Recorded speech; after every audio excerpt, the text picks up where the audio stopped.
Hello दोस्तों, मैं आशीष कुमार स्वागत करता हूं आपके अपने YouTube channel let's crack government exam पर।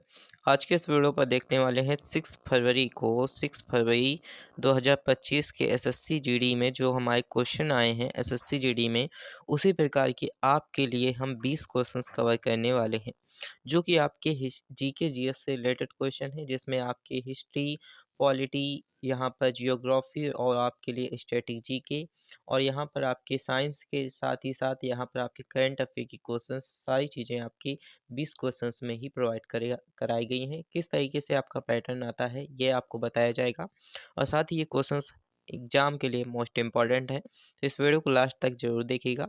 आइए देखते हैं क्वेश्चन नंबर 1। क्वेश्चन नंबर 1 आपका है, लोथल स्थल पर हड़प्पा सभ्यता के अवशेषों की खोज निम्न में से किसने की थी? तो आपको बताना है राइट आंसर ऑप्शन यहाँ पर सी, एस आर राव ने की थी। किसने की थी? एस आर राव ने की थी, जो कि हमारे पास है हड़प्पा सभ्यता के अवशेषों की खोज की थी। तो देखिए हम डिटेल में देखते हैं।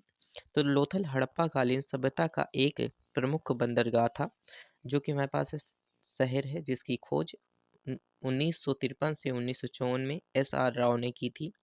यह नगर जो है वो गुजरात की खंभात की खाड़ी के निकट भोगोवो नदी के किनारे पर स्थित है। यहाँ पर जो मानव निर्मित बंदरगाह, भोदीवाड़ा, चावल की भूसी आदि जो हमारे पास है अग्निवेदियाँ आदि प्राप्त हुई हैं, इसे लघु हड़प्पा की संज्ञा भी प्रदान की गई है। तो ये मोस्ट इंपॉर्टेंट क्वेश्चन आपके लिए एग्जाम के लिए बन जाता है। और देखिए इसकी अगर आपको पीडीएफ चाहिए तो आपको हमारे टेलीग्राम ग्रुप से जुड़ना पड़ेगा, जिसका लिंक आपको इसी वीडियो के डिस्क्रिप्शन बॉक्स पर मिल जाएगा। देखिए गुरुमुखी लिपि का आविष्कार निम्न में से किस गुरु द्वारा किया गया? तो आपको बताना है गुरु अंगद द्वारा, जो कि गुरु लिपि का जो कि हमारे पास है आविष्कार किया गया। गुरु नानक सिख के धर्म के जो कि हमारे पास है संस्थापक थे। उन्होंने अपने बाद अपने गुरु अंगद को अपना उत्तराधिकारी नियुक्त किया। इसके बाद गुरु अंगद सिख सिख धर्म के दूसरे गुरु थे। गुरु अंगद ने गुरु नानक की रचनाओं का संकलन किया और उन्हें गुरु जो कि हमारे पास है मुखी लिपि का भी विकास किया था। अब आइए हम बात कर लेते हैं अगला क्वेश्चन, 3 नंबर का क्वेश्चन। देखिए 3 नंबर का क्वेश्चन मोस्ट इंपॉर्टेंट है। 1919 में जलियांवाला बाग हत्याकांड कहाँ हुआ था आपको बताना है। तो आप अमृतसर पर राइट आंसर लगाइएगा। देखिए यहाँ पर 13 जो कि अप्रैल 1919 को वैसाखी के दिन अमृतसर के जलियांवाला बाग हत्याकांड हुआ था। अमृतसर के जलियांवाला बाग हत्याकांड में पंजाब के दो जो कि हम कह सकते हैं दो लोकप्रिय नेता डॉक्टर सत्यपाल एवं जो कि हमारे पास है सफाउद्दीन खिलजी की गिरफ्तारी के विरोध में लोग एकत्रित हुए। इस जो कि निहत्थी भीड़ पर जनरल डायर द्वारा गोली चलाने का आदेश दे दिया गया। इस हत्याकांड में सरकारी रिपोर्ट के अनुसार लगभग 389 जो कि हमारे पास है 389 लोग जो कि मारे गए और 1200 लोग घायल हुए थे। इसको लेकर के जो कि भगत सिंह की बुक पर आपको बताया जाएगा।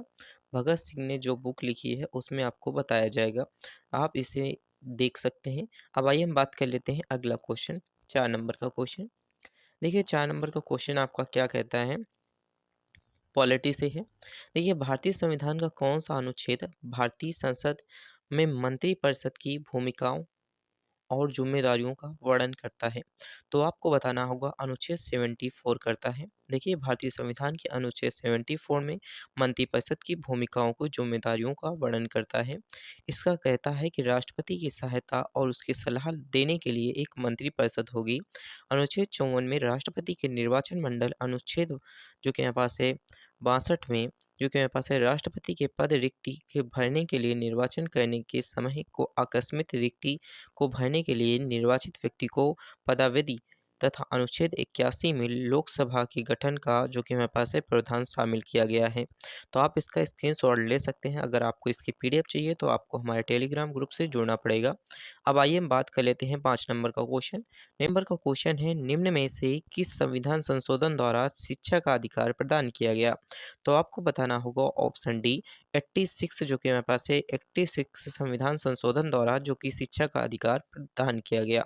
देखिए सन 2002 में भारत के संविधान के 86वें संविधान संशोधन के तहत शिक्षा का अधिकार को संविधान के भाग थर्ड में मौलिक अधिकार प्रदान किया गया। 86 में जो कि संविधान संशोधन 2002 द्वारा 6 से 14 वर्ष के बच्चों के लिए जो कि अनिवार्य एवं निःशुल्क शिक्षा को शामिल किया गया। अब आइए हम बात कर लेते हैं अगला क्वेश्चन। देखिए अगला क्वेश्चन है आपका 6 नंबर का क्वेश्चन, जो कि हम कह सकते हैं कि करंट अफेयर का क्वेश्चन है। GS8020 में मुख्य विशेषता क्या थी? जिसमें एक जो कि वजन, ऑपरेशनल जीवन काल और लॉन्च प्रदाता शामिल हैं। तो आपको बताना होगा 4700 किलोग्राम 14 वर्ष स्पेसएक्स द्वारा लॉन्च किया गया। तो यहाँ पर देखिए ये एक विशेषता थी जो कि हमारे पास है GS8020 की एक विशेषता थी। यह 4700 किलोग्राम का था। इसी के साथ देखिए ये 14 वर्ष तक बनाया गया और स्पेस एक्सो द्वारा लॉन्च किया गया था। अब आइए हम बात कर लेते हैं अगला क्वेश्चन। देखिए अगला क्वेश्चन आपका है 7 नंबर का क्वेश्चन है। 7 नंबर का क्वेश्चन है, नवंबर 2024 में भारत के नए नियंत्रण एवं महालेखक परीक्षक के रूप में किसे नियुक्त किया गया? तो आपको बताना होगा ऑप्शन बी अर्थात के संजय मूर्ति को नियुक्त किया गया। देखिए राष्ट्रीय द्रौपदी मुर्मू द्वारा राष्ट्रपति जो आपकी द्रौपदी मुर्मू हैं 1989 को ब्रेंच आंध्र प्रदेश जो कि कैडर के आईएएस अधिकारी को संजय मूर्ति को यहाँ पर एक नया नियंत्रण एवं महालेखा परीक्षक के सीएजी के पद पर नियुक्त किया है। किसमें? सीएजी के पद पर नियुक्त किया है। नियंत्रण एवं महालेखक परीक्षक के रूप में नियुक्त किया गया है आईएएस अधिकारी संजय जो कि के संजय मूर्ति को नियुक्त किया गया है। अब आइए हम बात कर लेते हैं अगला क्वेश्चन आपका है 8 नंबर का क्वेश्चन।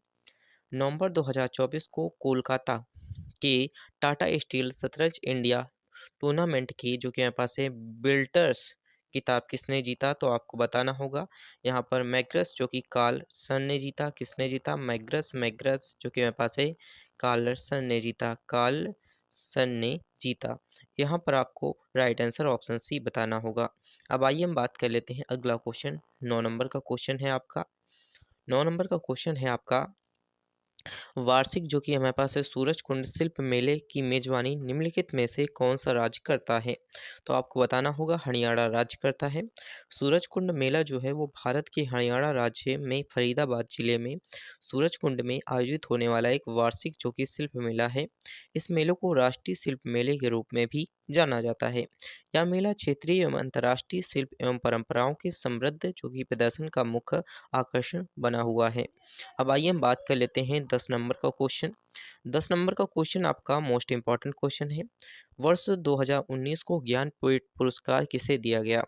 तो आपको बताना होगा जो कि हमारे पास है अक्कीतम जो कि हमारे पास है अच्युतन जो कि हमारे पास है चंबूदरी को दिया गया। प्रसिद्ध जो कि मलयालम कवि अंकितम अच्युतम जो कि चंबूदरी को 55वें ज्ञानपीठ अवार्ड 2019 को प्रदान किया गया। भारतीय ज्ञानपीठ पुरस्कार वर्ष 1961 में स्थापित यह पुरस्कार संविधान की 8वीं अनुसूची में ब- वर्णित 22 भारतीय भाषाओं के लेखन करने वाले साहित्यकार को तथा उनके जीवन भर के साहित्यिक योगदान हेतु प्रदान किया जाता है। पहली ज्ञानपीठ पुरस्कार वर्ष 1965 को मलयालम साहित्यकार जी जो कि शंकर कुरुप को प्रदान किया गया। इसके बाद 56वां ज्ञानपीठ पुरस्कार 2020 को असामिया जो कि साहित्यकार जो कि नीलमणि फुकन को दिया गया। इसी के साथ 57वां ज्ञानपीठ पुरस्कार जो कि 2021 को कोड़ांकी जो कि साहित्यकार दामोदर यहाँ पर मोजले को दिया गया। तो यहाँ पर आपको पूछ सकता है कि कौन सा पुरस्कार किसको कब दिया गया? तो आपके लिए ये मोस्ट इंपॉर्टेंट क्वेश्चन हो जाता है। आप जितने चाहे इस पर स्टार लगा सकते हैं। अब आइए हम बात कर लेते हैं तो अगला क्वेश्चन है। अगला क्वेश्चन देखने से पहले अगर आपको इसको पीडीएफ चाहिए तो आपको हमारे टेलीग्राम ग्रुप से जुड़ना पड़ेगा। तो टेलीग्राम ग्रुप का लिंक आपको इसी वीडियो के डिस्क्रिप्शन बॉक्स पर मिल जाएगा।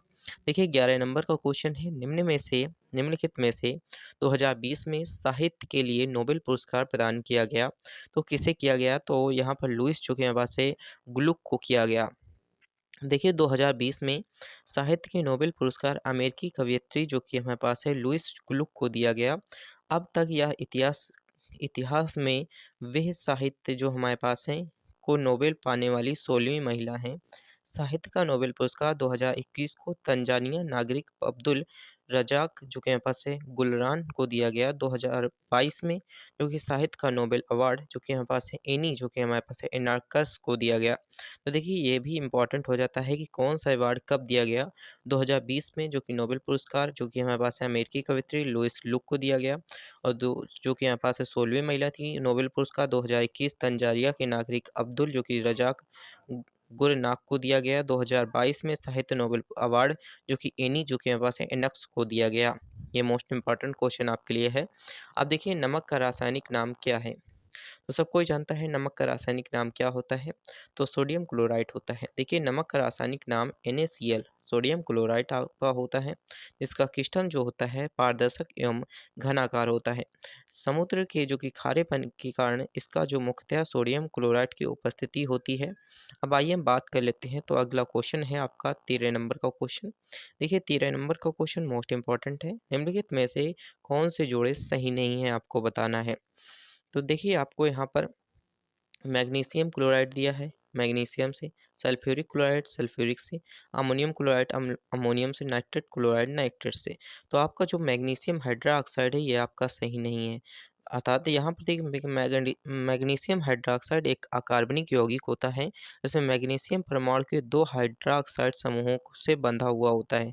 इसका आणविक सूत्र MgOH की पावर 2 होता है। यहाँ पर आपका OH की पावर सीधे 2 लगा दिया गया है, जबकि यहाँ पर आपको कोष्टक में फिर उसके बाहर आपका पावर लगाया गया है। तो मैग्नीशियम ऑक्साइड MgOH की पावर MgOH की पावर आपका 2 हो जाएगा। इसके बाद देखिए sulphuric H2SO4, ammonium hydroxide NH4OH और नाइट्रिक एसिड जो कि हमारे पास है HNO3 होती है आपकी। इसी के साथ आइए बात कर लेते हैं अगला क्वेश्चन। देखिए अगला क्वेश्चन आपका मोस्ट इंपॉर्टेंट क्वेश्चन है। देखिए यहाँ पर अगला क्वेश्चन आपकी फिजिक्स से है। मानव दृश्य प्रणाली द्वारा अनुभव किए जाने वाले प्रकाश को मापने के लिए विज्ञान प्रकाशमिति जो कि फोटोमेट्री का मूल इकाई क्या होता है? तो आपको बताना होगा ऑप्शन डी कैंडेला होता है। देखिए हम देख लेते हैं राशियां हैं और इसके साई मात्रक और संकेत।